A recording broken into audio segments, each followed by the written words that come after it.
তেসরা ডিসেম্বর থেকে রাজ্যব্যাপী ধর্মঘটের ডাক দিয়েছেন আলু ব্যবসায়ী সমিতি ও রাজ্য হিমঘর ওনার্স অ্যাসোসিয়েশন। মুখ্যমন্ত্রী মমতা বন্দ্যোপাধ্যায়ের নির্দেশে ইতিমধ্যে আলুর দাম নিয়ন্ত্রণে রাখতে ভিন রাজ্যে রফতানির উপরে নিষেধাজ্ঞা জারি করা হয়েছে। এর জেরে সীমান্তে গিয়ে আটকে যাচ্ছে আলু বোঝাই ট্রাক। এই পদক্ষেপের পাল্টা দিতেই মঙ্গলবার থেকে আলু সরবরাহ বন্ধের সিদ্ধান্ত নিয়েছে ব্যবসায়ী সমিতি। এই ধর্মঘট হলে স্বাভাবিকভাবেই রাজ্যে যেমন আলুর সংকট দেখা দেবে, তেমনি লাফিয়ে লাফিয়ে বাড়বে দাম। বৈঠকের পর প্রগতিশীল আলু ব্যবসায়ী সমিতির রাজ্য সাধারণ সম্পাদক জানান, রাজ্যের কৃষি বিপণন মন্ত্রী বেচারাম মান্নার নির্দেশ অনুযায়ী কিলো প্রতি 26 টাকা দরে হিমঘর থেকে বের করে পাঠানো হলেও ঝাড়খণ্ড, বিহার, ওড়িশা, ছত্তিশগড় এবং অসম সীমান্তে আলু ট্রাক আটকে দেওয়া হচ্ছে। আলু বোঝাই ট্রাকের চালকদের বিরুদ্ধে মামলা দায়ের করা হচ্ছে। এই অবস্থায় বাধ্য হয়ে এমন সিদ্ধান্ত নেওয়া হয়েছে।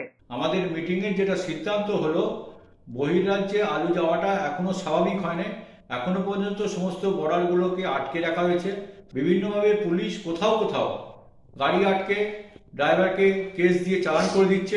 এই সমস্ত কিছুর প্রতিবাদে আমরা আগামী মঙ্গলবার থেকে সারা রাজ্যে কোথাও আলু সরবরাহ করবো না, আলু সরবরাহের কাজ বন্ধ থাকবে।